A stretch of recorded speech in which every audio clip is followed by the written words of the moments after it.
Bonjour à tous, Juliette Guéraud, architecte des conférences. J'espère que je vous retrouve dans une super forme. Alors, aujourd'hui, je vais vous parler d'une stratégie qui est essentielle et à laquelle, on ne pense pas forcément lorsqu'on présente à l'oral. Mais avant de vous présenter cette stratégie, si vous souhaitez recevoir d'autres stratégies et techniques puissantes pour réussir vos prises de parole en public et tout ça gratuitement, vous pouvez cliquer sur le petit bouton s'abonner. Allez-y, c'est gratuit, pourquoi se priver? Alors, cette stratégie, elle est très simple. Elle n'a rien de sorcier, seulement on n'y pense pas forcément. En fait, lorsque vous présentez à l'oral, que ce soit une conférence, une réunion ou même dans votre vie personnelle, il est important de faire des phrases affirmatives. Et ça va être important pour deux raisons. La première raison, c'est que le cerveau n'entend pas la négation. C'est pour ça que si je vous dis « Ne pensez pas, là maintenant, à une paire de bottes rouges au-dessus du frigo », vous avez tous pensé à une paire de bottes rouges au-dessus du frigo, je suppose. Eh oui, c'est normal. Le cerveau n'entend pas la négation. C'est pour ça d'ailleurs que lorsqu'on dit aux jeunes enfants « Non, ne monte pas avec tes chaussures sur le canapé », qu'est-ce qu'ils entendent? Monte, chaussures, canapé. Donc qu'est-ce qu'ils font? Ils montent avec les chaussures sur le canapé. Et donc, lors de vos présentations ou conférences, si vous faites des phrases négatives, il y a de fortes chances que votre audience retienne l'inverse de ce que vous vouliez qu'ils retiennent. Un exemple tout bête, ça m'est arrivé il y a pas très longtemps, et je me suis fait la remarque après, oh, grosse erreur, trop tard, c'était dit.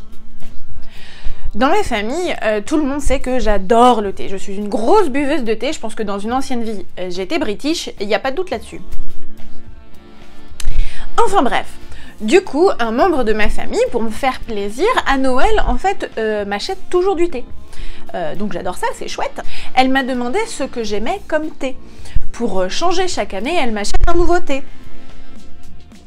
Et moi, qu'est-ce que je lui ai dit? Oh, t'inquiète pas, j'aime tout, sauf les fruits rouges. Qu'est-ce que vous croyez qu'elle a retenu? Fruits rouges. Parce que forcément, le cerveau n'a pas retenu la négation. Et donc a entendu fruits rouges. Donc qu'est-ce que j'ai eu à Noël? Un thé aux fruits rouges.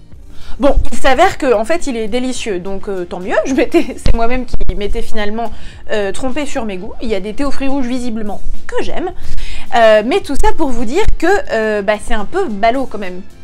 Il aurait fallu que je tourne ma phrase d'une autre façon. Même si l'histoire s'est très bien terminée, j'adore ce thé. Mais un exemple tout bête pour vous montrer à quel point en fait ça peut être un truc ridiculement bête et que votre audience va comprendre l'inverse. C'est un peu dommage. Surtout sur des sujets importants, qui comprennent l'inverse de ce que vous avez dit.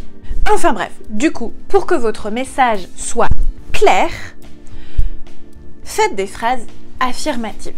La deuxième raison pour laquelle il est important de faire des phrases affirmatives, c'est que une phrase négative va dire ce que l'on ne veut pas, mais ne va pas exprimer ce que l'on veut. Du coup, ce n'est pas assez clair. Si je vous dis « Je ne veux pas une voiture bleue », ça vous donne bien l'information que je ne veux pas une voiture bleue, sauf que y a quand même une sacrée gamme d'autres couleurs possibles.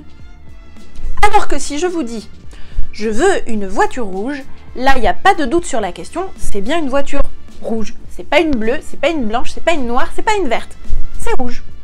Donc, pour être clair et persuasif, faites des phrases positives au maximum lorsque vous vous exprimez à l'oral, mais également dans votre vie perso.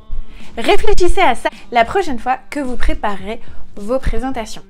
Et si vous souhaitez une checklist pour vous aider à cocher toutes les étapes à suivre pour réussir vos prises de parole en public, je vous invite à aller cliquer dans le lien juste en dessous de cette vidéo et vous recevrez un PDF gratuit avec toutes les étapes à suivre. Sur ce, bon courage pour la préparation de vos prochaines présentations et moi, je vous retrouve dans une prochaine vidéo.